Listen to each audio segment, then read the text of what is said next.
Mujeres y su palabra, muchísimas bendiciones, qué gusto poder saludarlas en este nuevo día. Estamos estrenando misericordia y yo doy gloria a Dios por eso. Soy Ariani Sojo y me encontraba reflexionando en los beneficios que estamos obteniendo al leer la Biblia. Y es que la Biblia es un libro tan maravilloso.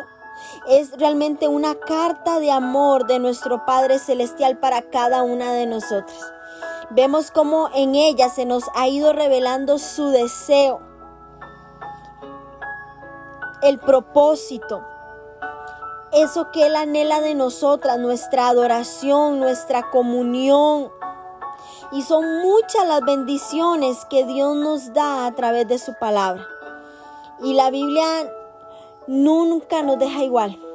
La palabra de Dios es viva y yo creo que está llegando hasta los rincones más escondidos de nuestro corazón. Si le estamos permitiendo que haga su obra en nosotras, Él lo hará.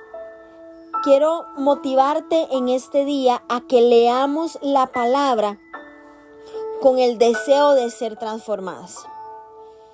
La palabra de Dios es viva, es poderosa. Dice el libro de Hebreos que es más cortante que cualquier espada de dos filos, que penetra hasta lo más profundo del alma y del espíritu, hasta la médula de los huesos, y juzga los pensamientos y las intenciones del corazón.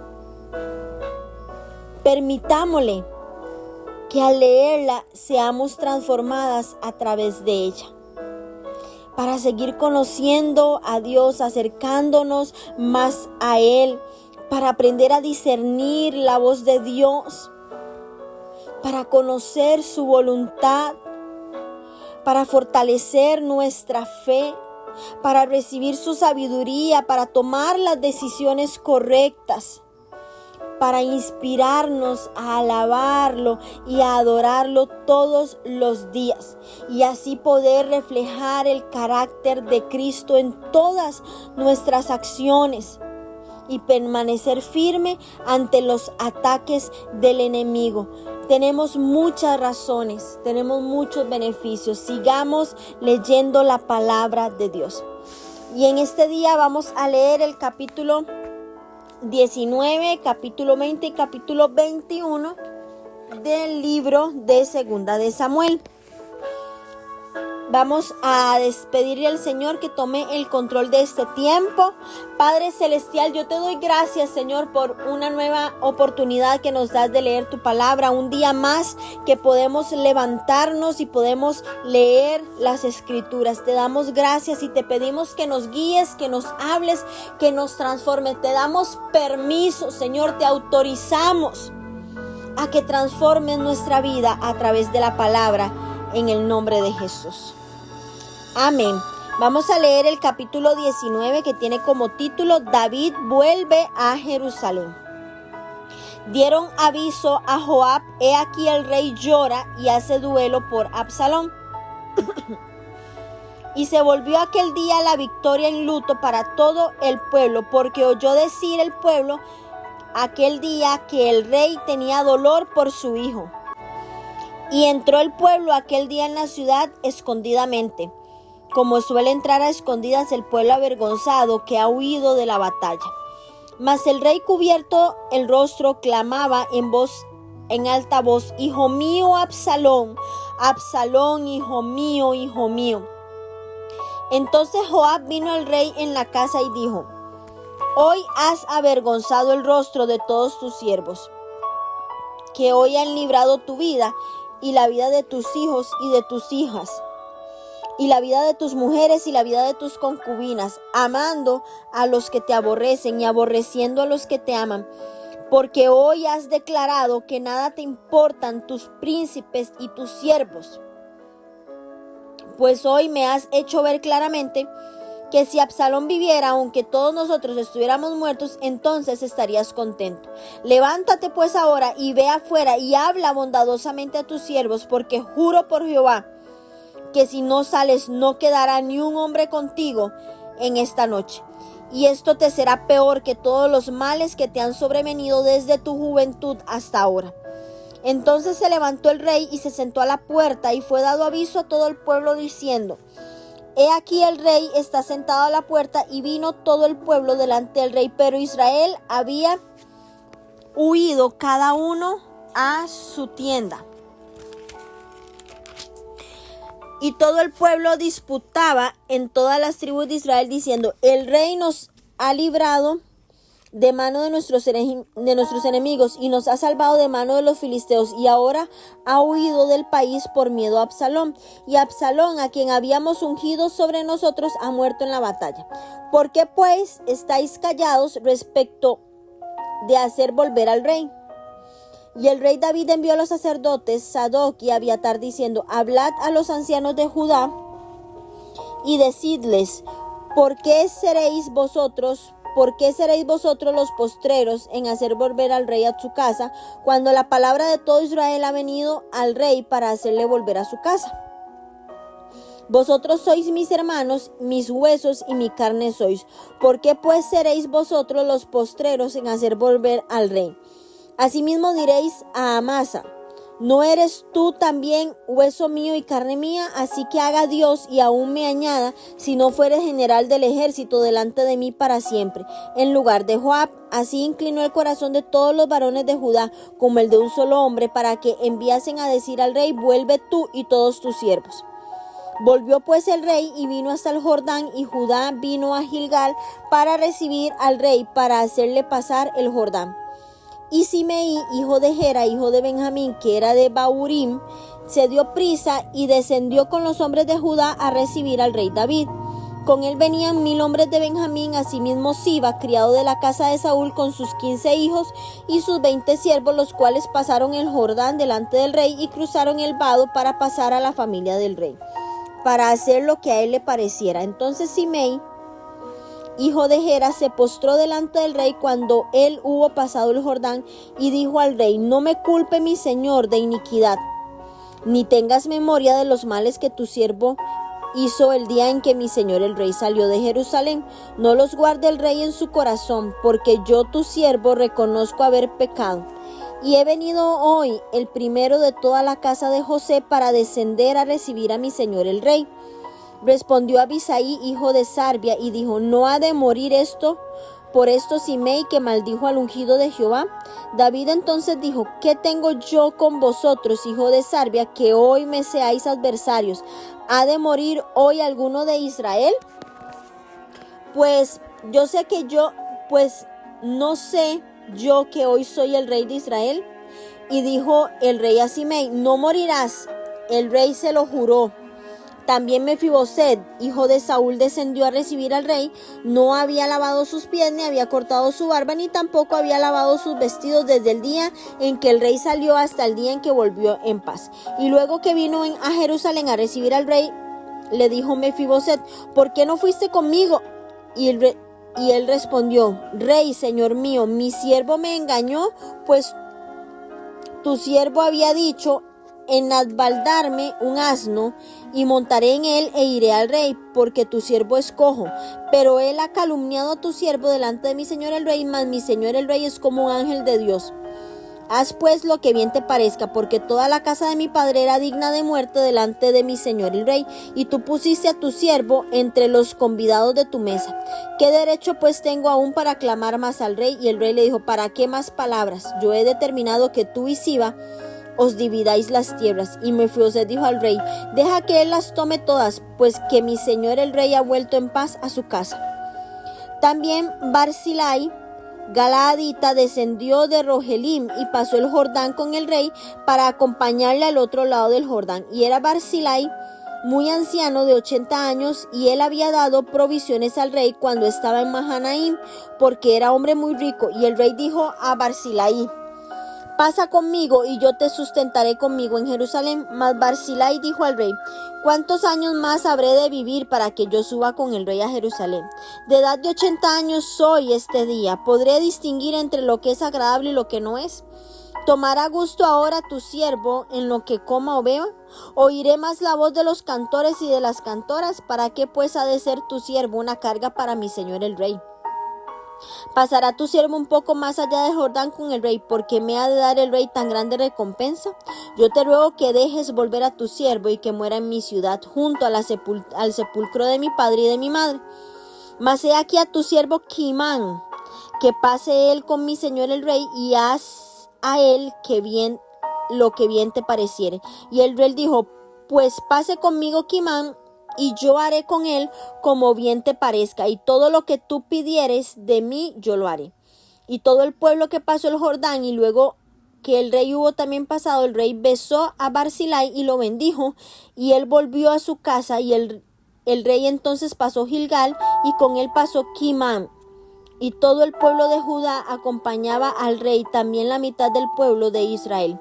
Y he aquí todos los hombres de Israel vinieron al rey y le dijeron: ¿por qué los hombres de Judá, nuestros hermanos, te han llevado y han hecho pasar el Jordán al rey y su familia, y a todos los siervos de David con él? Y todos los hombres de Judá respondieron a todos los de Israel: porque el rey es nuestro pariente. Mas ¿por qué os enojáis vosotros de eso? ¿Hemos nosotros comido algo del rey? ¿Hemos recibido de él algún regalo? Entonces respondieron los hombres de Israel y dijeron a los de Judá: nosotros tenemos en el rey 10 partes, y en el mismo David más que vosotros. ¿Por qué pues nos habéis tenido en poco? ¿No hablamos nosotros los primeros respecto de hacer volver a nuestro rey? Y las palabras de los hombres de Judá fueron más violentas que los hombres de Israel. Amén. Bueno, vamos a desmenuzar un poco este capítulo 19. David estaba tan acongojado, David estaba tan afligido. David, en lugar de regresar victorioso por la recompensa, el pueblo volvió a la ciudad avergonzado, como hubiese sido derrotado. Que el pueblo se retiró a la ciudad avergonzado, lo que tendría que haber sido un día de fiesta, se convirtió en una jornada de luto en respeto a la tristeza del rey por la muerte de Absalón. Aunque fueron expresiones normales de amor por su hijo, la actitud de David le demostró al pueblo que estaba tan centrado en su propia tristeza que no le importaban aquellos que habían arriesgado su vida para librarlo de ese hijo que lo había humillado abiertamente y había intentado asesinarlo. Y en ocasiones debemos reprobar a aquellos que tienen autoridad sobre nosotros. Joab sabía que estaba arriesgando al enojo del rey confrontándolo, pero vio lo que debía de hacer. Joab dijo a David que habría consecuencias terribles si no ensalzaba a las tropas para su victoria. Las acciones de Joab son para nosotros un ejemplo útil cuando es necesario una confrontación personal. Joab confrontó a David y lo reprendió. Al comprender que estaba a punto de perder la lealtad de su ejército si no comenzaba a actuar como un comandante en jefe que amaba y apreciaba a sus generales y soldados por haberlo rescatado a él y a su familia, David sabiamente coge el consejo de Joab y se sentó a la puerta a hablar bondadosamente al pueblo.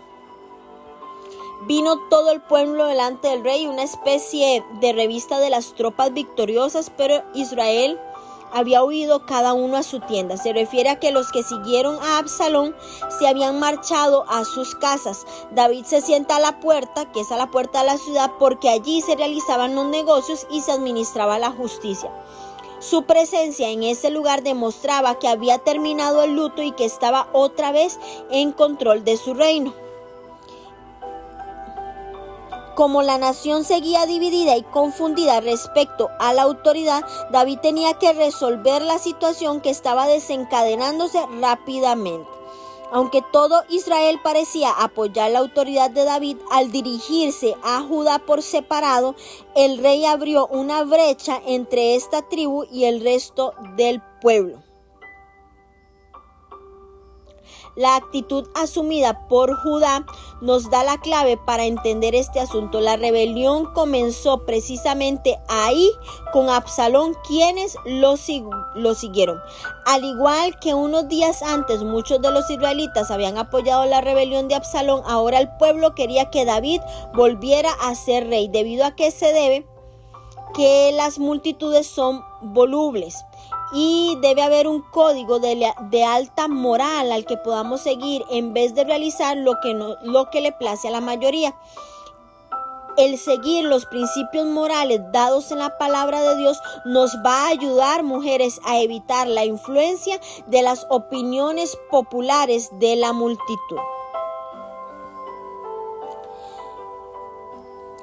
Más tarde, esta brecha que abrió David llevaría a la división del reino. David comprendía que debía reconquistar el apoyo de los hombres de Absalón, en especial los de Judá, y decidió que el nuevo rol de Amasa ayudaría a estabilizar y solidificar el apoyo de esta tribu.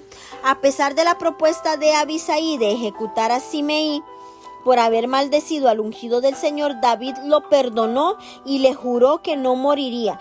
El rey no ejecutó el castigo que merecía Simei, pero evidentemente nunca confió por completo en su promesa de lealtad.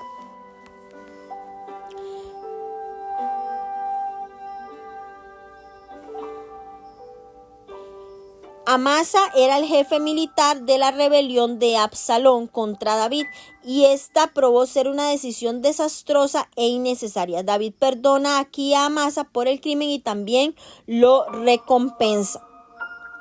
Y es que esto fue un movimiento político astuto. Primero, Amasa había sido comandante del ejército de Absalón, y al hacer Amasa comandante, David aseguraría la lealtad del ejército rebelde. Segundo, al colocar a Joab como comandante en jefe, David lo castigaba por sus crímenes previos. Y tercero, Amasa tenía una gran influencia sobre los líderes de Judá.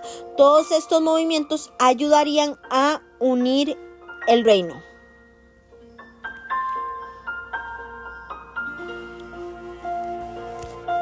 Al admitir su error y pedir el perdón de David, Simei estaba tratando de salvar su propia vida. Su plan dio resultado por un tiempo, y este era un día de celebración, no de ejecución. Pero vamos a leer después en Primera de Reyes 2:8 que David aconsejó a Salomón que lo ejecutara. Vemos que se menciona toda la casa de José, designa todas las tribus que opusieron a Judá. Estamos hablando de las otras tribus restantes, las 11 tribus restantes. David nos muestra una tremenda misericordia y generosidad en su regreso a Jerusalén. Perdonó la vida de Simei, restauró a Mefiboset y recompensó al fiel Barzillai.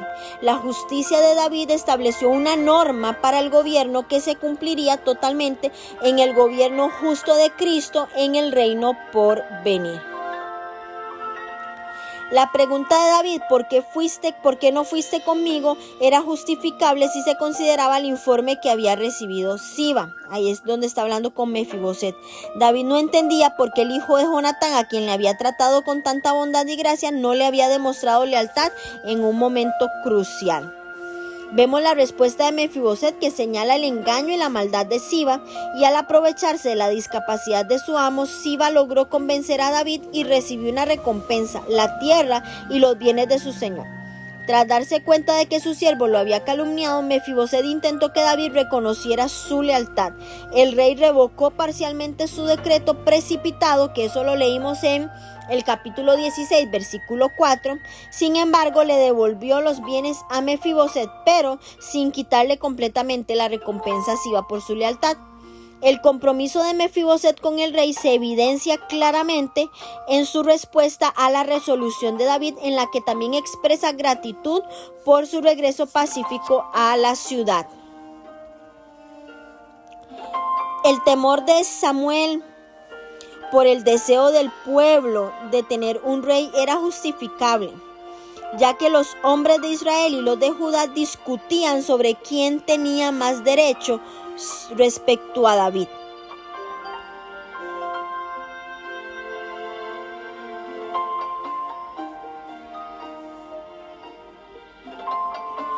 vemos cómo resurgen los celos entre las tribus, y la presencia de solamente la mitad de las tribus del norte era una indicación del descontento que existía entre ellos. David había invitado a la tribu de Judá a ser la primera que lo acompañara, y vemos cómo los dos bandos se disputan entre ellos quienes tenían más derecho para tener más participación en los asuntos del rey. Los de Judá se declararon parientes más cercanos al rey, mientras que los de Israel se declararon ser más numerosos. Los de Israel dijeron tener 10 partes más que Judá en el rey, y de ahí se deduce que 10 tribus formaban parte de Israel al norte. No se sabe cuál era la otra tribu que no formaba parte de Israel en este momento. Posiblemente era la tribu de Benjamín en la parte central. Los de Israel se vieron ofendidos en que Judá fuera la primera tribu en acompañar al rey. Vamos a leer ahora el capítulo 20, que tiene como título Sublevación de Seba. Aconteció que se hallaba allí un hombre perverso que se llamaba Seba, hijo de Bicri, hombre de Benjamín, el cual tocó la trompeta y dijo: no tenemos nosotros parte en David, ni heredad con el hijo de Isaí, cada uno a su tienda Israel. Así todos los hombres de Israel abandonaron a David, siguiendo a Seba, hijo de Bicri, mas los de Judá siguieron a su rey desde el Jordán hasta Jerusalén. Y luego que llegó David a su casa en Jerusalén, tomó el rey las 10 mujeres concubinas que había dejado para guardar la casa, y las puso en reclusión y les dio alimentos, pero nunca más se llegó a ellas, sino que quedaron encerradas hasta que murieron en viudez perpetua. Después dijo el rey a Amasa: convócame a los hombres de Judá para dentro de 3 días y hállate tú aquí presente. Fue pues Amasa para convocar a los de Judá, pero se detuvo más del tiempo que le habían señalado. Y dijo David a Abisai: Seba, hijo de Bicri, nos hará ahora más daño que Absalón. Toma pues tú los siervos de tu señor y ve tras él, no sea que halle para sí ciudades fortificadas y nos cause dificultad. Entonces salieron en pos de él los hombres de Joab y los cereteos y peleteos y todos los valientes. Salieron de Jerusalén para ir tras Seba, hijo de Bicri. Y estando ellos cerca de la piedra grande que está en Gabaón, les salió Amasa al encuentro. Y Joab estaba ceñido de su ropa, y sobre ella tenía pegado a sus lomos el cinto con una daga en su vaina, la cual se le cayó cuando él avanzó. Entonces Joab dijo a Amasa: ¿te va bien, hermano mío? Y tomó Joab con la diestra la barba de Amasa para besarlo, y Amasa no se cuidó de la daga que estaba en la mano de Joab, y éste le hirió con ella en la 5ª costilla, y derramó sus entrañas por tierra, y cayó muerto sin darle un segundo golpe. Después Joab y su hermano Abisai fueron en persecución de Seba, hijo de Bicri, y uno de los hombres de Joab se paró junto a él diciendo: cualquiera que ame a Joab y a David vaya en pos de Joab. Y Amasa yacía revolcándose en una sangre en mitad del camino, y todo el que pasaba al verle se detenía. Y viendo aquel hombre que todo el pueblo se paraba, apartó a Amasa del camino al campo y echó sobre él una vestidura. Luego que fue apartado del camino, pasaron todos los que seguían a Joab para ir tras Seba, hijo de Bicri, y pasó por todas las tribus de Israel hasta Abel-Bet Maacá y todo Barín, y se juntaron y lo siguieron también, y vinieron y lo sitiaron en Abel-Bet Maacá, y pusieron baluarte contra la ciudad, y quedó sitiada, y todo el pueblo que estaba con Joab trabajaba por derribar la muralla. Entonces una mujer sabia dio voces en la ciudad diciendo: oíd, oíd, os ruego que digáis a Joab que venga acá, para que yo hable con él. Cuando él se acercó, le dijo la mujer: ¿eres tú Joab? Y él respondió: soy yo. Ella le dijo: oye las palabras de tu sierva. Y él le respondió: oigo. Entonces volvió ella a hablar diciendo: antiguamente solían decir: quien preguntare en Abel, y así concluían cualquier asunto. Yo soy de las pacíficas y fieles de Israel, pero tú procuras destruir una ciudad que es madre en Israel. ¿Por qué destruyes la heredad de Jehová? Joab respondió diciendo: nunca me acontezca que yo destruya ni deshaga. La cosa no es así, mas un hombre del monte de Efraín que se llama Seba, hijo de Bicri, ha levantado su mano contra el rey David. Entregad a ese solamente y miré de la ciudad. Y la mujer dijo a Joab: he aquí su cabeza te será arrojada desde el muro. La mujer fue luego a todo el pueblo con su sabiduría, y ellos cortaron la cabeza de Seba, hijo de Bicri, y se la arrojaron a Joab. Y él le tocó la trompeta y se retiraron de la ciudad, cada uno a su tienda. Y Joab se volvió al rey a Jerusalén. Versículo 23, oficiales de David. Así quedó Joab sobre todo el ejército de Israel, y Benaía, hijo de Joaída, sobre los cereteos y peleteos, y Adoram sobre los tributos, y Josafat, hijo de Ahilud, era el cronista. Seba era escriba, y Sadoc y Abiatar sacerdotes. E Ira, Jaireo, fue también sacerdote de David. Amén. Seba no entendió que sería suyo a través de David como rey de Israel la herencia que en definitiva se encontraba en el Mesías. Los hombres de Israel respondieron a su llamado y abandonaron a David para regresar a sus casas, mientras que los de Judá lo siguieron, que en hebreo es Dabak, D-A-B-A-Q, se aferraban. Y es que a pesar de que Israel era un reino unido, seguía estando constituido de 12 tribus separadas. Estas tribus a menudo tenían dificultades para ponerse de acuerdo sobre las metas de la nación como una entidad. Los celos entre las tribus evitaron que originalmente Israel conquistara por completo la tierra prometida. Eso lo estudiamos en el libro de Josué.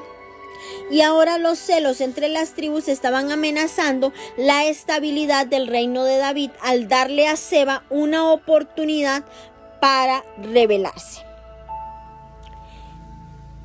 Aunque las 10 concubinas no eran responsables de la conducta de Absalón, igualmente eran consideradas impuras y en consecuencia ya no podían servir en la casa del rey. Estas 10 concubinas eran aquellas que Absalón tomó para sí cuando se rebeló. De ahí que David se mantuviera apartado de ellas, aunque seguían a su disposición. Ello no fue meramente un acto de misericordia, sino una reafirmación de sus atributos reales. David fue bondadoso con ellas al cuidarlas, dado que no podía casarse por haber pertenecido al harén del rey. Esta fue la desafortunada consecuencia de la poligamia, como así también del espíritu rebelde del hijo de David.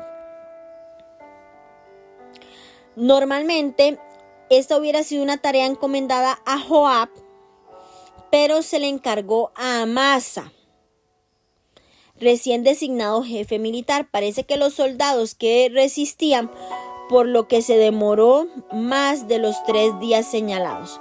Una vez más, la traición asesina de Joab quedó sin castigo, de la misma manera que sucedió cuando mató a Abner. Sin embargo, a la larga, la justicia lo atrapa. Parece ser que a menudo el pecado, mujeres, y la traición se queda sin castigo, pero la justicia de Dios no se ve limitada a las recompensas de la vida. Aún así, Joab hubiera muerto en edad avanzada, habría tenido que enfrentarse al juicio divino. Vemos cómo le dice que lo toma de la barba, y besarse todavía es algo común entre las tradiciones hebreas. Menciona a la ciudad de Abel Bet-Maca, que son 2 ciudades al norte del mar de Galilea, muy próximas la una de la otra, 7 kilómetros al oeste de Dan. Los hombres de Joab estaban atacando la ciudad y parecía que iban a destruirla. A pesar de que las mujeres de aquella sociedad por lo general permanecían calladas en público, vemos que una mujer grita.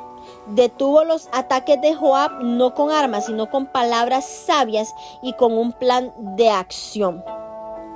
A veces el valor de hablar unas pocas palabras con sensibilidad puede prevenir un gran desastre.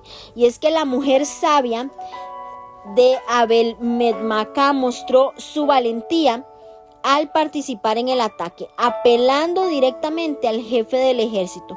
Le habló a Joab con respeto y de un modo persuasivo, consciente de que tenía que actuar para salvar la ciudad.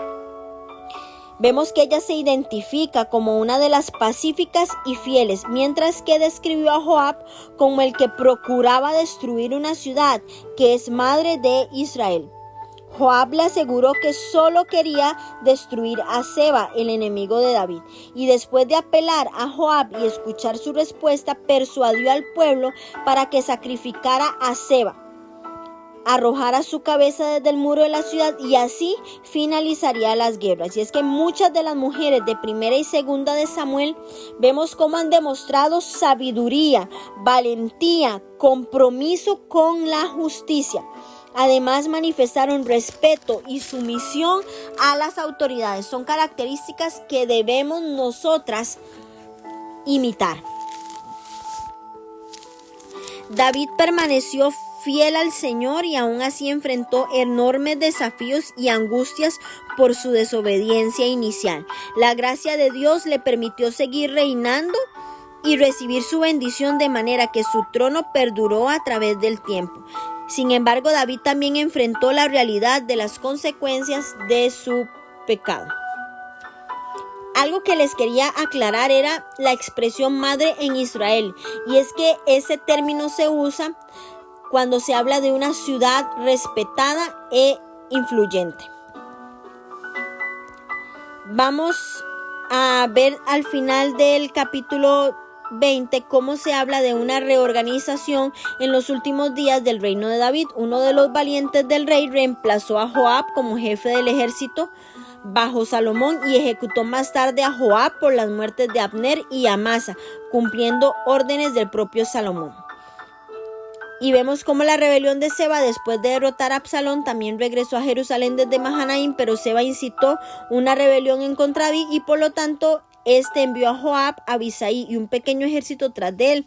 Vemos cómo Joab y sus tropas sitiaron Bet-Maaca, que era el escondite de Seba, hasta que la misma gente del lugar lo mató. Adoram sobre los tributos tenía un cargo, la tarea de reclutar la mano de obra forzada que se empleaba para edificar las distintas obras de el rey. Vamos ahora a leer nuestro último capítulo de hoy, que es el capítulo 21, que tiene como título Venganza de los Gabaonitas. Hubo hambre en los días de David por 3 años consecutivos, y David consultó a Jehová y Jehová le dijo: por causa de Saúl y por aquella casa de sangre, por cuanto mató a los Gabaonitas. Entonces el rey llamó a los Gabaonitas y les habló. Los Gabaonitas no eran los hijos de Israel, sino del resto de los amorreos, a los cuales los hijos de Israel habían hecho juramento, pero Saúl había procurado matarlos en su celo por los hijos de Israel y de Judá. Dijo pues David a los Gabaonitas: ¿qué haré por vosotros o qué satisfacción os daré para que bendigáis la heredad de Jehová? Y los Gabaonitas le respondieron: no tenemos nosotros querellas sobre plata ni sobre oro con Saúl y con su casa, ni queremos que muera hombre de Israel. Y él les dijo: lo que vosotros dijereis haré. Ellos respondieron al rey: de aquel hombre que nos destruyó y que maquinó contra nosotros para exterminarnos sin dejar nada de nosotros en todo el territorio de Israel, désennos 7 varones de sus hijos para que los ahorquemos delante de Jehová en Gabaa de Saúl, el escogido de Jehová. Y el rey dijo: y los daré. Y perdonó el rey a Mefiboset, hijo de Jonatán, hijo de Saúl, por el juramento de Jehová que hubo entre ellos, entre David y Jonatán, hijo de Saúl. Pero tomó el rey de los 2 hijos de Rispa, hija de Aja, los cuales ella había tenido de Saúl, Armoni y Mefiboset, y a 5 hijos de Mical, hija de Saúl, los cuales ella había tenido de Adriel, hijo de Barzilai, meolatita, y los entregó en manos de los Gabaonitas, y ellos los ahorcaron en el monte delante de Jehová, y así murieron juntos aquellos 7, los cuales fueron muertos en los primeros días de la siega, al comenzar la siega de la cebada. Entonces Rispa, hija de Aja, tomó una tela de cilicio y la tendió para sí sobre el peñasco desde el principio de la siega hasta que llovió sobre ellos agua del cielo, y no dejó que ninguna ave del cielo se posase sobre ellos de día, ni fieras del campo de noche. Y fue dicho a David lo que hacía Rispa, hija de Aja, concubina de Saúl. Entonces David fue y tomó los huesos de Saúl y los huesos de Jonatán su hijo y los de los hombres de Jabes de Galaad, que los habían hurtado de la plaza de Bet-San, donde los habían colgado los filisteos cuando los filisteos mataron a Saúl en Gilboa. E hizo llevar de ahí los huesos de Saúl y los huesos de Jonatán su hijo, y recogieron también los huesos de los ahorcados, y sepultaron los huesos de Saúl y de los de su hijo Jonatán en tierra de Benjamín en Sela, en el sepulcro de Cis su padre, e hicieron todo lo que el rey había mandado, y Dios fue propicio a la tierra después de esto. Versículo 15. Abisai libra a David del gigante. Volvieron los filisteos a hacer la guerra a Israel, y descendió David y sus siervos con él, y pelearon con los filisteos, y David se cansó. E Isbi Benob, uno de los descendientes de los gigantes, cuya lanza pesaba 300 siclos de bronce, y quien estaba ceñido con una espada nueva, trató de matar a David. Mas Abisai, hijo de Sarbia, llegó en su ayuda e hirió al filisteo y lo mató. Entonces los hombres de David le juraron diciendo: nunca más de aquí en adelante saldrás con nosotros a la batalla, no sea que apagues la lámpara de Israel. Versículo 18. Los hombres de David matan a los gigantes. Otra segunda guerra hubo después en Gob contra los filisteos. Entonces Sibecai Husatita mató a Saf, quien era uno de los descendientes de los gigantes. Hubo otra vez guerra en Gob contra los filisteos, en la cual el Anán, hijo de Jare Orejim de Belén, mató a Goliat Geteo, el asta de cuya lanza era como el rodillo de un telar. Después hubo otra guerra en Gad, donde había un hombre de gran estatura, el cual tenía 12 dedos en las manos y otros 12 en los pies, 24 por todos, y también era descendiente de los gigantes. Este desafió a Israel y lo mató Jonatán, hijo de Simea, hermano de David. Estos 4 eran descendientes de los gigantes de Gad, los cuales cayeron por mano de David, por mano de sus siervos.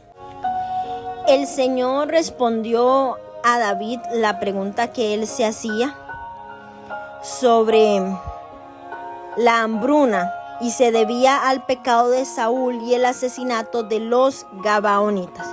Los agricultores dependían totalmente de la primavera y de las lluvias para sus cosechas. Si las lluvias se detenían o llegaban en mal momento, o si las plantas se infectaban de insectos, podían ser drástica la escasez de alimentos en el año siguiente. La agricultura de esa época dependía completamente de las condiciones naturales. No había métodos de irrigación, ni fertilizantes, ni pesticidas. Incluso variaciones moderadas en la lluvia o en la actividad de los insectos podían destruir un cultivo entero. Vemos cómo los gabaonitas, tras la victoria de Jericó y Jai, muy al principio de la conquista de Canaán, 2 gabaonitas se las arreglaron para pactar un acuerdo con Josué, por medio del cual se les aseguraba que Israel nunca les haría daño. A cambio de la protección que se les prometía, realizarían trabajos domésticos para Israel. Eso está en Josué capítulo 9, versículo 7. Se les llama heveos. Ese pacto estaba ahí. En un celo por demostrar su poder y autoridad sobre la nación, Saúl mató a muchos gabaonitas y procuró destruirlos. Esta situación demuestra que Dios se interesa y Dios se ocupa de que la justicia se extienda a todos. Vemos que hay una petición de los gabaonitas. David la acepta, él acepta el pedido de los gabaonitas y les entrega 7 hombres de la casa de Saúl. Él salvó a Mefiboset por su pacto con Jonatán. Y aquí entra un personaje, y es Rispa, que es una madre protectora. Era una de las concubinas de Saúl, que le dio 2 hijos. Y es que al comenzar la siega, que es en el mes de abril. La cosecha de cebada era a fines de abril y a principios de mayo. La cebada era similar al trigo, pero menos apropiada para hacer el pan. Entonces era en esa época. La manera en que Rispa cuida a sus hijos es impresionante. Vamos a conocer un poco más sobre esta mujer. Rispa definitivamente es uno de los personajes más oscuros y escondidos de la palabra, entre otros grandes de la historia bíblica. Era una concubina del rey Saúl y era propiedad personal del rey. Debió haber sido una mujer muy hermosa. No tenía derechos como esposa, pero gozaba de privilegios y una posición social por vivir en el palacio. Vemos cómo su historia entra en escena cuando Abner, primo y mano derecha de Saúl, la toma para sí luego de muerto el rey. Isboset, un hijo de Saúl, le reclama el derecho de tomar a Rispa. Ambos desean y se puede inferir una lucha de poder entre estos hombres para tomar lugar en el trono del monarca fallecido.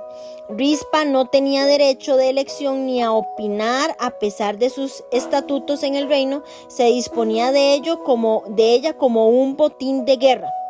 Pero su historia no queda ahí. Vemos ahora cómo en este capítulo 21 entra en escena nuevamente por un asunto político que la va a afectar dolorosamente. El rey David ve la hambruna, como ya la mencionamos, y ella le toca entregar a 2 hijos. Y 5 nietos del rey Saúl fueron ahorcados. Qué dolor para esta madre ver a sus hijos muertos por el pecado de su padre. Y aquí vemos a una mujer frente a esta desgarradora escena tomando una decisión de desafío. ¿Por qué? Porque esta mujer buscó una tela y la acomodó cerca de los cadáveres colgantes. Y allí yace por meses en vela, custodiando a sus hijos. Vemos que se enfrentó a las inclemencias del tiempo, a las aves de rapiña y a las fieras. Posiblemente hasta hubo personas que la ridiculizaron y la tildaron de loca. Y es que esta historia es muy conmovedora. Es muy, muy conmovedora. Porque 5 meses estuvo día y noche cuidando a los muertos. Imagínense en esos cuerpos cómo estaban, el hedor que salía de los cuerpos. Pero ella estuvo ahí defendiendo y enfrentándose con valor a los animales y soportando la fetidez de sus cuerpos descompuestos. Allí estuvo cansada y extenuada, quizás adolorida, tal vez enferma por los elementos naturales que azotaban su cuerpo día y noche. Pero nada aniquiló su determinación. Ella no cedió. Su acto lo que estaba gritando era justicia. Y los hechos de esta mujer fueron informados al rey David. El rey se conmovió en misericordia. El rey escuchó lo que esta mujer estaba haciendo. Inmediatamente da la orden real de bajar los cuerpos y junto con los restos de Saúl y Jonatán se entierran en el sepulcro familiar del rey Saúl. Se quita la deshonra de sus hijos al recibir una sepultura real. Y es que qué gran lección, mujeres, podemos aprender de esta mujer.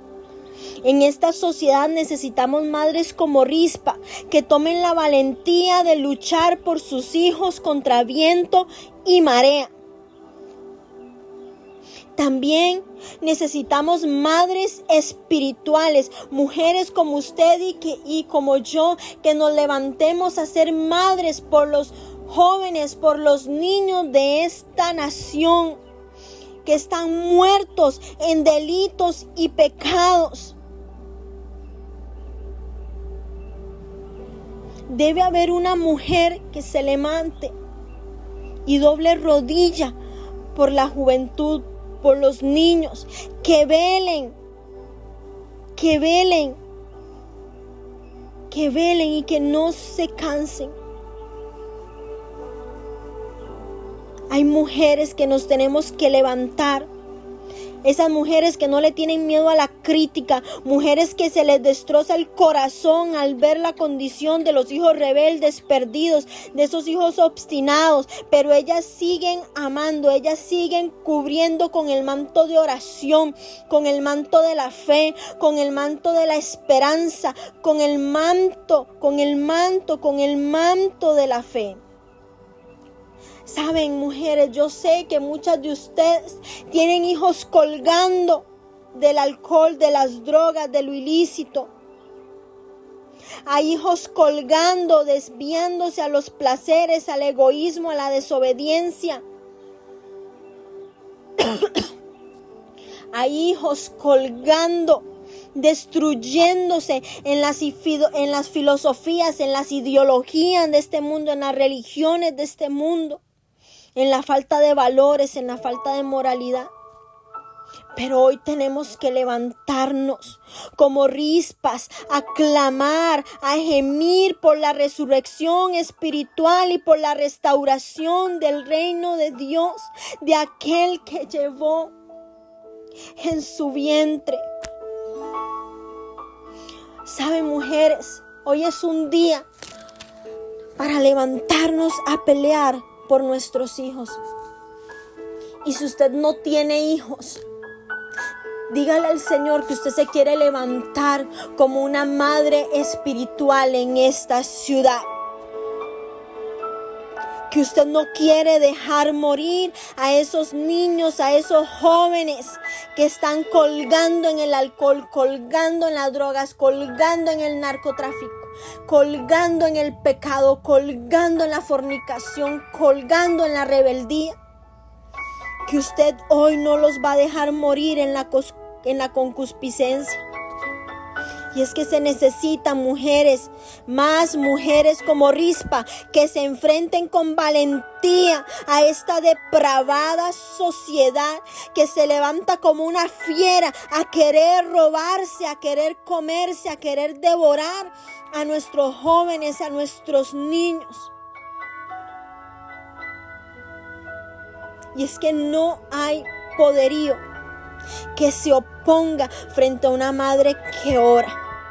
Frente a una madre que ora. Y hoy nos tenemos que levantar en fe.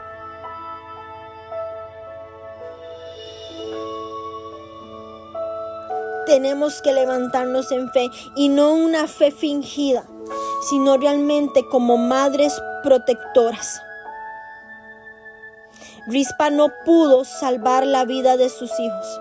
Sin embargo, hizo todo lo posible para proteger sus cuerpos de la deshonra. Yo hoy quiero decirte, mujer, Dios no nos hará permanecer en deshonra. Nuestros hijos, nuestros nietos, nuestras generaciones, los jóvenes de nuestra ciudad, los niños de nuestra ciudad no morirán en deshonra mientras se levante una madre protectora en fe a orar. Tenemos que ser mujeres diferentes. Tenemos que ser mujeres diferentes, tenemos que ser mujeres valientes, que nos levantemos en fe, en contra de todo lo que viene a querer devorar a nuestros niños y jóvenes. Vemos cómo avanzando el capítulo, David se cansó. David había perdido sus fuerzas. Y a través de David se dispensaría la luz y el pacto de Dios. Perderlo en la batalla representaba apagar la luz. Por eso querían protegerlo. Por eso querían cuidarlo. Por eso le pidieron que se mantuviera, que no saliera más a la guerra. Y vemos cómo se mencionan 4 batallas contra los filisteos. Y debido a la edad de David, quedó extenuado después de la primera batalla. Y en cada batalla se destaca la muerte de un filisteo descendiente de Arafa. Arafa es una transliteración del hebreo, tomándose aquí como un nombre personal, pero la palabra Arafa también se ha traducido como gigante o gigantes, tomándose como el singular de la palabra Refaim, que tradicionalmente esta palabra se ha traducido como gigantes por la descripción en Deuteronomio 2:11 como hombres altos. David fue convencido de no pelear debido ya a su vejez, y la muerte de David sería una tragedia para Israel. De ahí la frase: que no sea que apagues la lámpara en Israel. En la tercera batalla se menciona a Goliat el geteo, no necesariamente una referencia pasada al incidente de Goliat y David, sino otro gigante con el mismo nombre.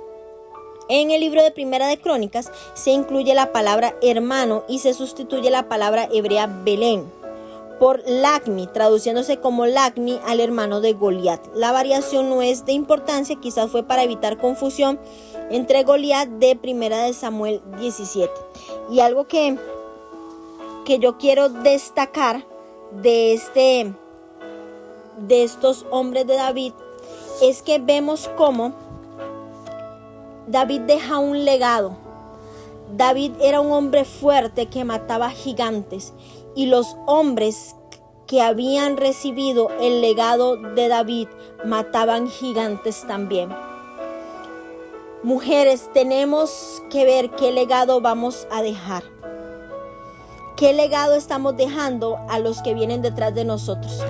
Porque si nosotras somos mujeres con corazón de guerrera, mujeres que nos levantamos en la brecha, oramos e intercedemos, nos levantamos como madres de una generación, la generación que viene atrás va a tomar nuestro ejemplo, y ellas también van a ser mujeres con corazón de guerrera, también van a ser mujeres que van a matar gigantes, también van a ser mujeres con martillo y con estaca en la mano para matar al Císara que viene a querer atormentar nuestra generación.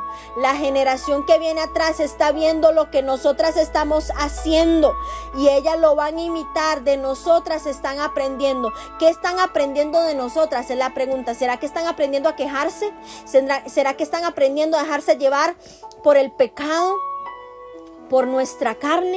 ¿O están aprendiendo a orar? ¿Están aprendiendo a leer la palabra? ¿Están aprendiendo a ayunar? ¿Están aprendiendo a crucificar la carne? ¿Están aprendiendo a matar gigantes, a matar al enemigo en silencio, con astucia, con el martillo y con la estaca en la mano? Están viendo en nosotras mujeres valientes con corazón de guerrera que se levantan y ponen manto de oración, manto de cobertura, manto de fe, para evitar que el enemigo venga a devorarse lo que parece muerto. ¿Será que están viendo en nosotras esas madres espirituales que se levantan en oración y resucitan con la palabra de Dios todo lo que ha estado muerto en nuestros hijos, en nuestros nietos, en nuestra generación? Los hombres de David mataron gigantes porque él les había enseñado cómo se mataba un gigante. ¿Qué estamos enseñando nosotros a nuestros hijos, a nuestras hijas? ¿Matarán gigantes o aprenderán el chisme, aprenderán la queja, aprenderán de la depresión, aprenderán de la venganza, aprenderán de la falta de perdón? ¿Qué van a aprender de nosotras? 3 capítulos poderosísimos, muy confrontativos. Rispa, una mujer de la que podemos aprender muchísimo. Y espero sus comentarios. Quisiera poder decirles más, pero no quiero hacer muy largo estos capítulos de hoy. Las bendigo en el nombre de Jesús y espero que tengan un día glorioso y que sea un día donde usted se levante con nuevas fuerzas como una madre protectora por su ciudad y por su nación.